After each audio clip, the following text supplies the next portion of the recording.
Salut à toutes et à tous, on se retrouve pour une nouvelle émission sur temps additionnel. Comme vous pouvez le constater, c'est pas Quentin qui vous parle aujourd'hui, c'est Kylian qui a remplacé je remplace Quentin au pied levé, qui est en vacances et on lui souhaite de joyeuses vacances. Aujourd'hui avec moi j'ai Sofiane pour Manchester City. Salut Sofiane. Salut à tous. Et j'ai Mathieu pour Leicester. Salut Mathieu. Salut tout le monde, merci de m'inviter, c'est ma première dans l'émission, donc ça fait plaisir d'être là. Tu vas bien ? Ouais, ça va super. Là, je terminais la journée des cours, tranquille, donc parfait pour commencer l'émission. Super. Et toi, Sofiane, ça va ? Ça va très très bien. Merci aussi de m'avoir invité pour ma première à temps additionnel. Il n'y a pas de souci. Alors les gars, aujourd'hui, on va parler évidemment de la prochaine affiche Manchester City-Leicester. Déjà, on va rappeler un peu les formes récentes des équipes avec Manchester City qui a gagné 3-1 contre Wolverhampton. Dans un match globalement maîtrisé, mais je pense que Sofiane en dira plus là-dessus, malgré quelques difficultés. Leicester qui lui reste sur 2 victoires, 3-0 contre West Bromwich et 4-2 contre Burnley. Tiens, je vais commencer par toi, Mathieu. Qu'est-ce que tu en as pensé des 2 matchs de Leicester là, les derniers ? Ce qui m'a fait beaucoup plaisir, déjà, ouais, on est premier 2 victoires comme ça, être premier de Première Ligue, ça fait un moment que c'était pas arrivé, surtout après le vieux restart qu'on avait fait, là, ça avait été tellement compliqué la reprise. Et forcément, hyper content des résultats. T'as Vardy qui met 2 buts pour le premier match, même si ce sont 2 penalties.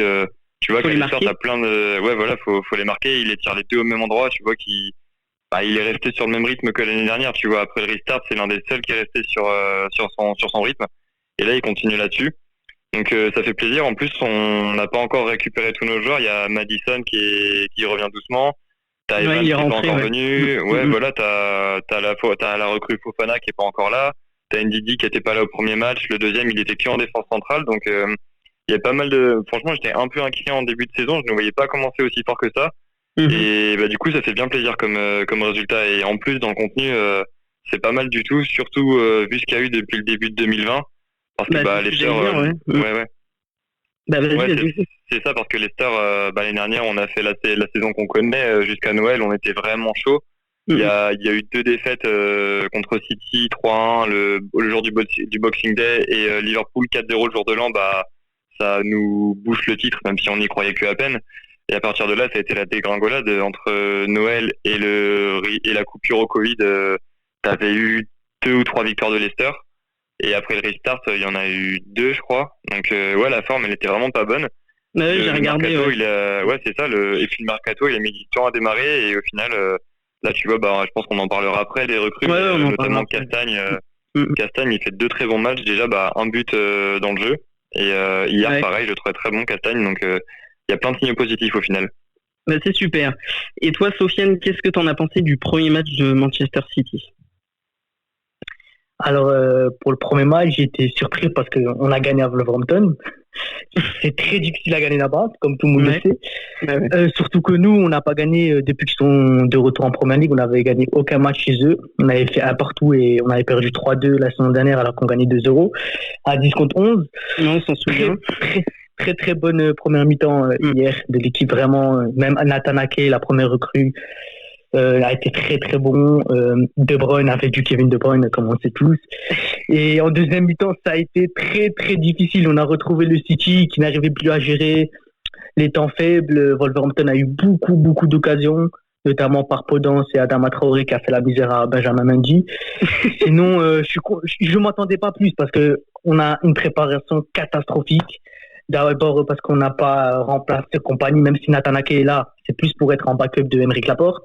On n'a pas ce défenseur central qui est venu. Moi, je rêve d'avoir Kalidou Koulibaly, mais bon, les dirigeants veulent Jules Koundé. Je pense pas que Jules Koundé... On parlera du mercato après, plutôt. On en parlera après, mais globalement, ouais. Ok.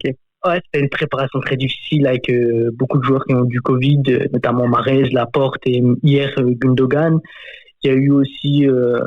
beaucoup de blessures, Agüero n'est pas prêt, Bernardo Silva, Cancelo, Zinchenko. Il y a eu beaucoup de départs aussi. Ouais, il y a eu beaucoup de départs c'était aussi. Ouais, il y a Leroy Sané qui est parti au Bayern Munich. Bon, on s'attendait à ce qu'il parte. David Silva, c'était sa dernière saison. Claudio Bravo, bon, c'est pas une grosse perte parce qu'on récupère, c'est le numéro 2, donc ça va. Et on a perdu aussi Angelino qui a été prêté une saison de plus à Leipzig. Donc lui, il y a eu, quand tu perds Leroy Sané, David Silva, ça fait, même pour Manchester City, ça fait mal. Ouais. Donc voilà, sinon content de la victoire parce que Liverpool avait gagné les 2 matchs, Leicester a gagné les 2 matchs aussi, il fallait absolument gagner, surtout on a un début de calendrier compliqué, donc du coup je suis très heureux de la victoire. Bah c'est bien les gars, super, vous êtes sur les bonnes dynamiques. Alors, je voulais vous demander, vous par rapport au match, qu'est-ce que vous attendez, toi par exemple, Mathieu, est-ce que City te fait si peur que ça, ou tu penses que ton équipe a moyen de s'en sortir ou de gagner, quoi, de faire un vrai résultat, quoi? Bah, quand je vois les 2 premiers matchs de Leicester, ouais, je me dis qu'il y a moyen, surtout que City, comme tu disais, Sofiane, ils sont un peu en reconstruction. Tu commences la saison avec la charnière Stones et Ake. Ake, ce sont ses débuts. Stones, il a jamais réussi à être régulier avec City. Donc Leicester, ils peuvent peut-être profiter de ça. T'as Gundogan. Là, du coup, par rapport à ton milieu de terrain, tu joues sans David Silva, sans Gundogan qui est absent à cause du Covid. T'as ton attaque aussi, t'essaies de la mettre un peu en place. J'ai l'impression que Leicester, avec leur nouvelle équipe, tu vois, t'as pas encore toutes tes stars de revenus. Et tes recrues, la Castagne, il est vachement bien dans le coup. Des mecs qui étaient pas des joueurs en puissance forcément les dernières, comme Pratt, il a été super bon sur les 2 premiers matchs. Donc et puis un truc aussi, je pense que le point faible de Leicester, je pense que tu t'en souviens sur le match qu'il y avait eu à Noël, Sofiane, je pense que c'était Chilwell, tu voyais Mahrez qui le bouffait pendant tout le match. Exactement. Chilwell est plus là, mais surtout je pense que tu vois, il était seul arrière gauche et comme il avait tout son couloir à couvrir, Mahrez il le bouffait tout le temps. Là, Leicester, après restart, ils ont pas mal joué en 3-5-2. Je pense que contre City, c'est un système sur lequel ils peuvent repasser, même s'ils n'étaient pas dans ce système sur les 2 premiers matchs. Mais tu peux passer dans une défense à 3, tu vois, avec éventuellement laisser Ndidi à ce poste, avec Soyuncu à côté de lui, ça peut permettre de boucher les espaces. Et puis après, si offensivement ça continue comme sur les 2 premiers matchs, il y a moyen de surprendre City en contre-attaque, comme Leicester sait le faire contre les grosses équipes. Avec un Vardy en feu, hein. Il a pas encore marqué dans le jeu, mais tu sens qu'il est en forme quand même. Donc Perez, il est bien en jambes aussi depuis le début. Ça fait des bonnes combinaisons à côté droit avec Pratt, avec Castagne. Donc les points forts de Leicester, ça va être misé sur leur bon début de saison, sur le fait que City est sûrement pas encore rodé, que ceux qui ont plus d'absents. Et en profiter aussi peut-être du retour de Maddison. Et voilà aussi de Ndidi qui est revenu ou en défense ou au milieu, on verra. Ouais, d'accord. Et toi, Sofiane, par rapport à Leicester, tu te sens comment? Très confiant, moyennement confiant ou pas du tout? Ça va être... Je suis moyennement confiant parce que je pense que Leicester est une équipe très très rapide offensivement et c'est notre défaut défensivement parce qu'on est une équipe lente et on n'est pas prêt tout simplement. Il ne faut pas chercher midi à 14h. Ah, pas prêt, carrément. D'accord. On n'est pas du tout prêt. Moi, je pense que City peut jouer 45 minutes de très haut niveau comme ils ont fait à Wolverhampton. Mais jouer 2 mi-temps, ça va être très très compliqué. Parce que d'une part, jeudi, on a un match de cup. Ouais, j'allais le rappeler. Ça va couper la semaine en plus. Donc, Et le problème, c'est qu'on n'a que des jeunes. Je ne sais pas s'il va faire jouer les jeunes ou pas. Ce que Pep a dit, c'est qu'il va faire jouer les jeunes. Donc, du coup, ça va être, faut voir. Ça va être compliqué dimanche. Après, on a Kevin De Bruyne, comme j'ai dit, on a beaucoup de talent. Donc, on peut faire, bien sûr, la différence contre Leicester. Mais ça va être un match très difficile, je pense. Vraiment très, très difficile. Mais justement, parlons un peu mercato. Toi, Mathieu, par exemple, la vente de Chilwell, parce que tu parlais du match contre City où il était à la rue par rapport à Mahrez. Est-ce que cette vente, j'allais dire, est-ce qu'elle vous ampute pas un peu, mais est-ce qu'elle te soulage pas finalement?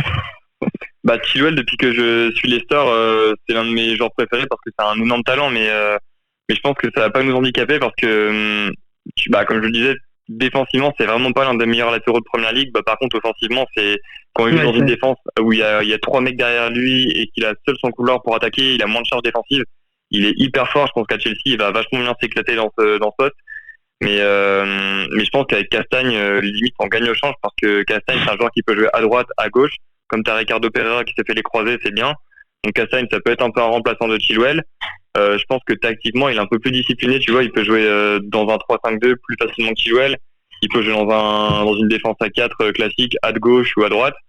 Et je pense qu'en fait, Leicester avec Castagne, ils ont un parfait remplaçant parce que je pense que défensivement, il est déjà un peu meilleur quand tu vois comment Chilwell, dès qu'il est pris en un contrat par un ailier du genre Mané, Salah, Mahrez, il est trop en difficulté et ça crée des différences pour l'adversaire. Donc je pense que surtout vu le billet qu'on gagne, je pense que Leicester on perd pas grand-chose d'avoir vendu Chilwell à ce prix.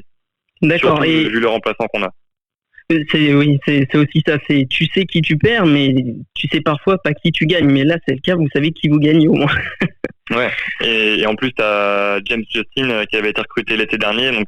J'allais en parler. Ouais, vas-y. Ouais, voilà, qui était dans l'équipe type du championnat de Ligue 1 avec Luton. Qui était monté en Championship à l'époque. C'était l'un des meilleurs jeunes du championnat. On l'avait recruté. Il peut jouer à droite, à gauche. Là, quand Ricardo Pereira était blessé, il prenait son poste. Quand il était blessé pendant le restart, il prenait son poste aussi, sur le côté gauche. Là, d'ailleurs, c'est Castagne qui joue à droite et Chilwell, il est à gauche. Donc là, on a deux latéraux derrière Ricardo Pereira qui peuvent s'adapter à tous les postes dans une défense à 4, à 5, à 3. Donc ouais, non, on est vraiment pas mal au change. D'accord. Et toi, Sofiane, on en avait déjà brièvement parlé, mais par exemple, les arrivées. Ferran Torres Garcia, Nathan Ake, qu'est-ce que Ake t'en as plus ou moins parlé déjà, mais est-ce que par rapport aux ventes, est-ce que ça te rassure ou pas? Moi, pour l'instant, je vais être clair, le mercato est très très moyen. D'une part, parce que tu perds Leroy Sané, tu récupères Ferran Torres. Dans l'échange, tu perds, même si Leroy Sané, ce qu'on a vu lors de son premier match avec le Bayern, c'est un crack mondial. Ferran Torres, c'est un très très bon joueur, il a beaucoup de talent, mais il doit apprendre le logiciel Pep Guardiola. Donc c'est toujours compliqué la première année. On rappelle la première année, Mahrez, Bernardo Silva, ils ont eu beaucoup de mal. Donc du coup, Ferran Torres doit passer par là. Après, il n'a pas coûté très cher, 23 millions d'euros, donc ça va. Pour Nathan Ake, comme j'ai dit, je suis très heureux de son arrivée parce que c'est un super backup pour la porte. En plus, il peut jouer latéral gauche, il a de l'expérience, il a 25 ans, c'est un très bon joueur. Mais il nous manque ce défenseur central qui peut nous faire passer un palier. Kalidou Koulibaly ou Jules Koundé pour les dirigeants de City. Moi, je suis pour Koulibaly, tout le monde le sait. Mais le joueur le plus proche, c'est Jules Koundé. 21 ans, 65 millions d'euros, on parle, c'est très très cher. S'il vient, bien sûr, il va être heureux, mais voilà. Je m'attends pas à ce qu'il change les lacunes défensives de City immédiatement. Sinon, on n'a pas de milieu de terrain, on va pas recruter milieu de terrain, je pense. Pep Guardiola compte sur Phil Foden, qui est le remplaçant naturel de David Silva, donc du coup, on va aller sur ça. Ça va être la dernière recrue, je pense, ça va être Jules Koundé, et puis voilà, le mercato moyen. Je trouve qu'il est moyen, personnellement.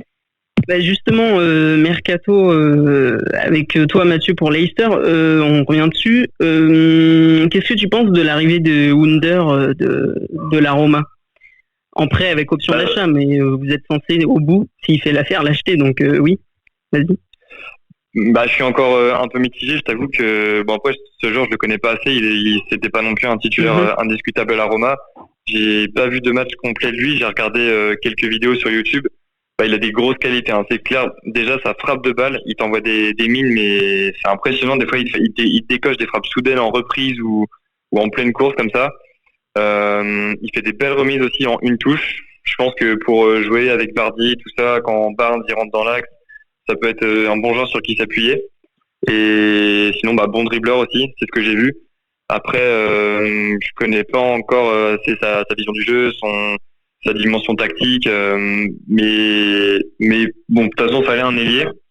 J'aurais kiffé avoir Benrahma, ça aurait été la priorité, ça aurait été la recrue idéale, mais on n'a pas réussi à le faire. D'ailleurs, c'est étonnant qu'ils soient encore à Brentford, on verra si ça bouge ou pas. Et malheureusement, Under, je peux pas encore trop en parler, quoi. J'ai juste vu quelques-unes de ses qualités. Bon, maintenant, faut voir pendant les matchs, mais je pense pas que ce soit une recrue qui va tout de suite changer la face de l'équipe. D'accord. Et pour l'instant, je suis mitigé, mais je me dis qu'il faut voir ce que ça va donner. Ça peut être une bonne recrue. Oui, voilà, faut laisser un peu de temps au temps, comme on dit. Mais par exemple, par rapport à Vardy, pour toi, le fait qu'il dépasse Drogba au classement des meilleurs buteurs de Première Ligue, c'est anecdotique ou pas pour toi? Non, parce que quand tu vois sur la période sur laquelle il le fait, c'est impressionnant parce que après, Drogba, si on se rappelle ses dates de Première Ligue, c'est à peu près de 2000, pas envie de dire de conneries, 2004 jusqu'à 2015. C'est dans ces eaux-là, ouais. presque 10 ans et Vardy le fait en 5 ans. Donc non, c'est pas anecdotique, surtout pour un joueur qui a percé aussi tard que lui, qui a pas fait de centre de formation. Et c'est surtout pas anecdotique parce qu'on pensait quand même que Vardy, il allait faire une grosse saison quand Leicester fait le titre. Après, t'as Kanté qui part, Mahrez qui part, et donc on se dit que Leicester va être sur le déclin. Et au final, t'as Vardy qui est encore en feu l'année dernière. Là, il pourrait peut-être faire l'Euro avec l'Angleterre, tu vois, qu'à son âge. Et malgré le départ de ses coéquipiers stars, il continue d'être à son niveau. Donc non, c'est pas anecdotique. Je suis super content pour lui. D'accord, super. Et justement, par rapport à son statut, Vardy, beaucoup de gens disent qu'il est sous-coté, pas assez reconnu. Et je t'avoue que j'ai la même impression. Mais toi, en tant que supporter de Leicester, est-ce que c'est pareil? Je pense que ouais, parce qu'on s'attend un peu chaque année à ce qu'il ait atteint son palier, qu'il continue pas au niveau auquel il était. Mais après, sous-coté dans le sens où je pense qu'il s'adapte pas dans n'importe quelle équipe. Tu vois, il a un jeu qui est très particulier. C'est beaucoup en profondeur et ça correspond très bien au jeu de Leicester.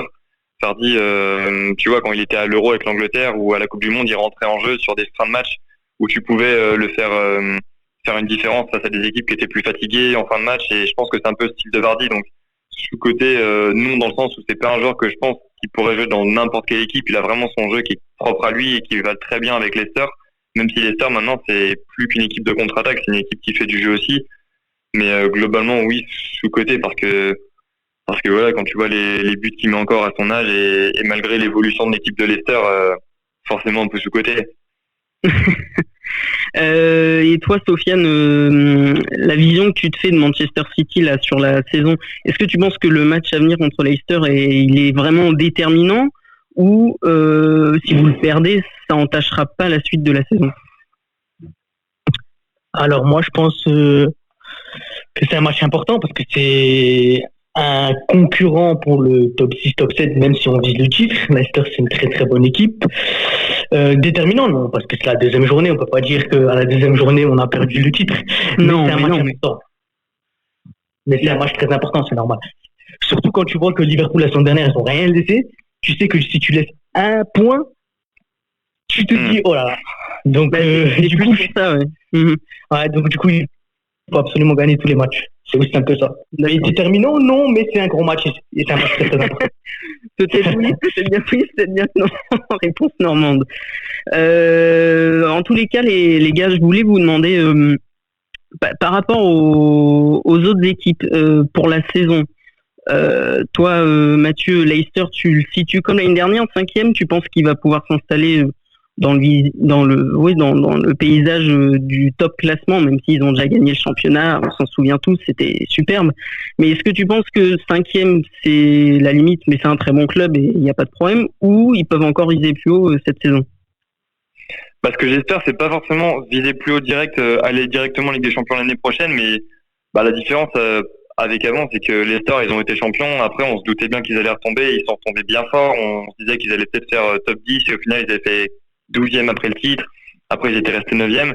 Et maintenant qu'on est revenu, tu vois, sur une équipe qui a fait un classement européen, qui va en Europe, qui a failli aller en Ligue des Champions, et qu'on n'a pas perdu notre effectif de l'an dernier, qu'on garde le même manager, qu'on a un projet qui peut être à plus long terme que quand on a gagné le titre.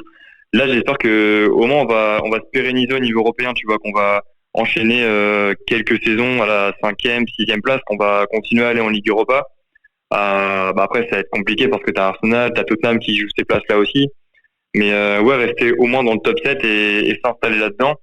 Ça, je pense que j'espère que c'est l'objectif que le club se donne, c'est de devenir un club qu'ils n'ont jamais été, c'est-à-dire un vrai candidat régulier aux places européennes. Et après, viser la Ligue des Champions, si on continue l'année comme on l'a commencé, 2 victoires, 2 matchs, on est premier qu'au bout de 2 journées, c'est pas grand-chose, mais si on continue là-dessus, pourquoi pas faire directement la Ligue des Champions l'année prochaine. Mais déjà, juste s'installer comme un club régulier d'Angleterre en Europe.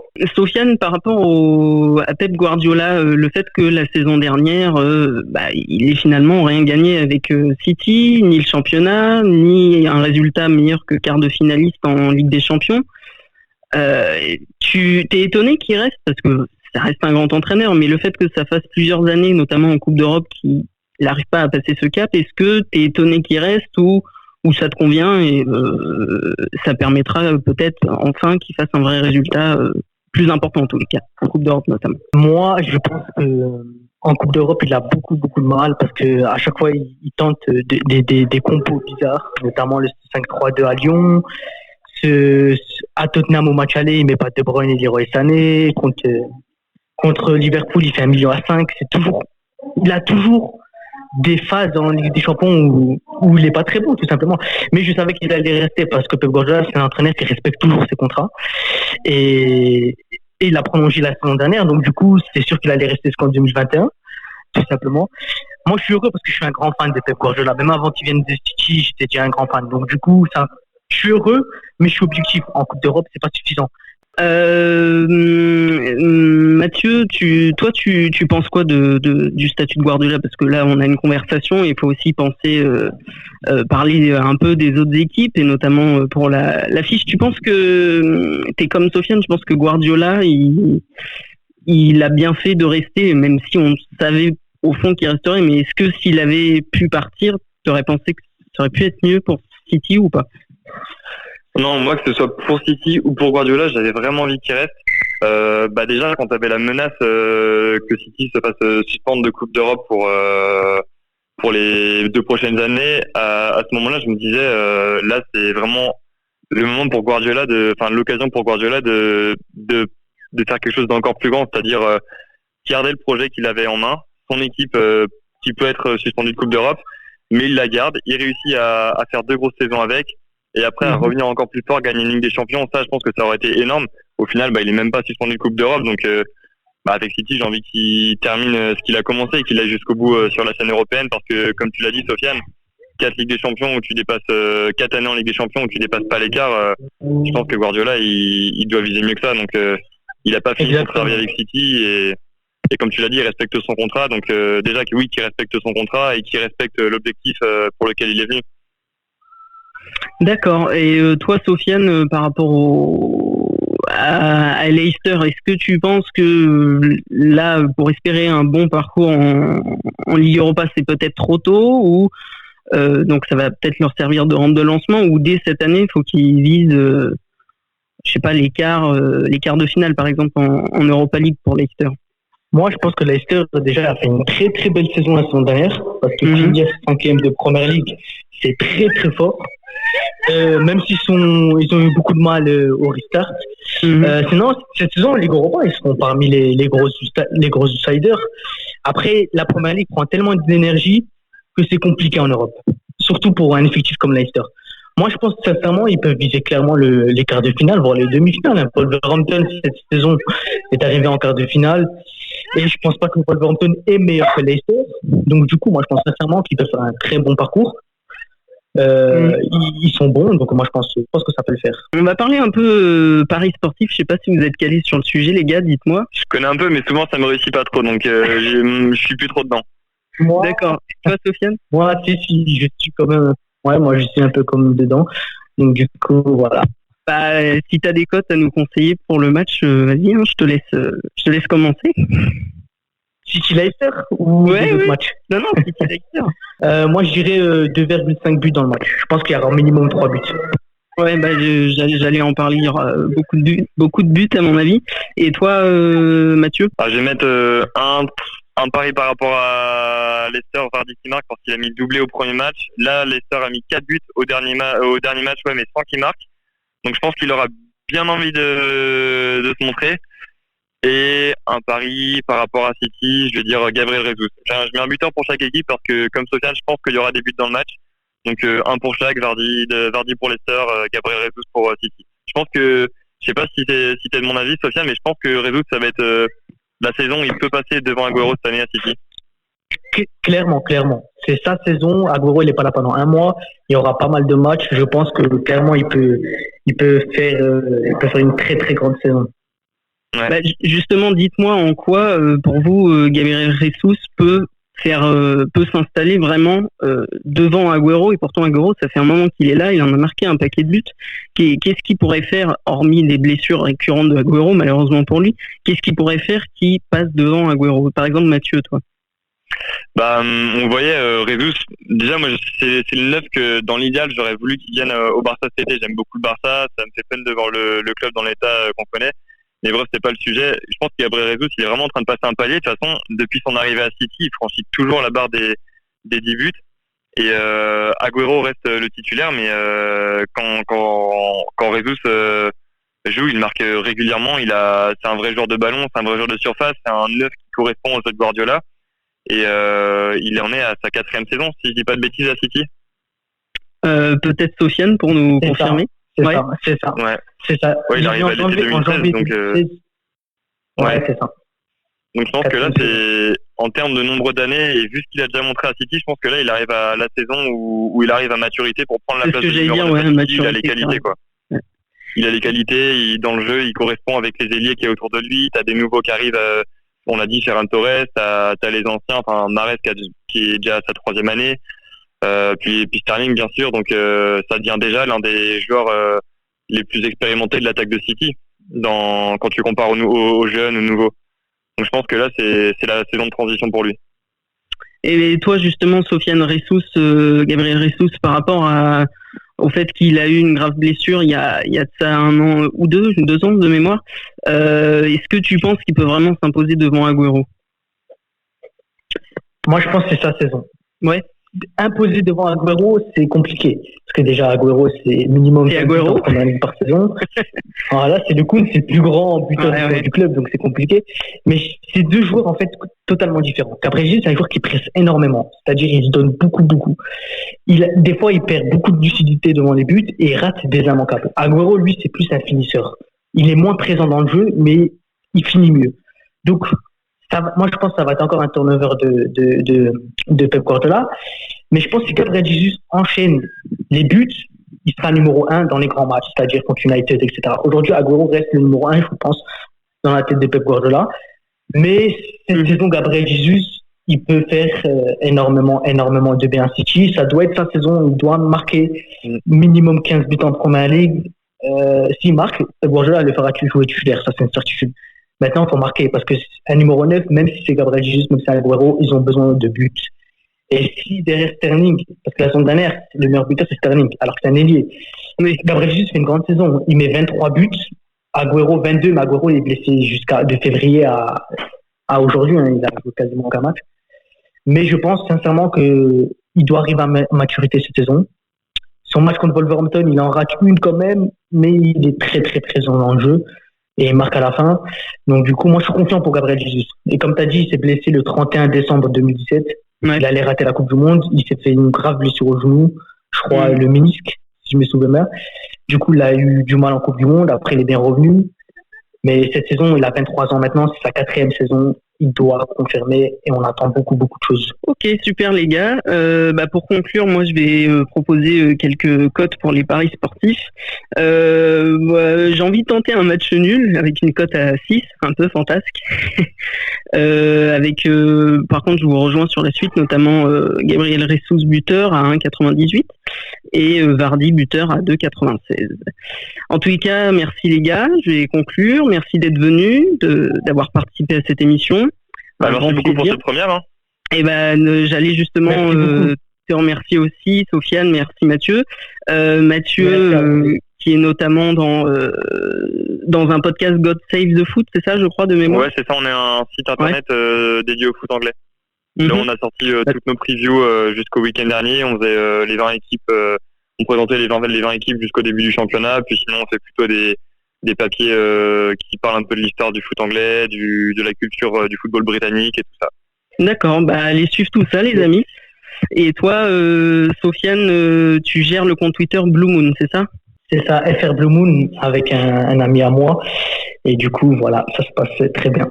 Super, écoutez, merci les auditeurs de nous avoir écoutés. Allez suivre sur les réseaux sociaux nos invités. Merci de nous avoir écoutés et on se retrouve très bientôt pour une nouvelle émission. Salut. Merci les gars, à bientôt. Merci à vous. Salut.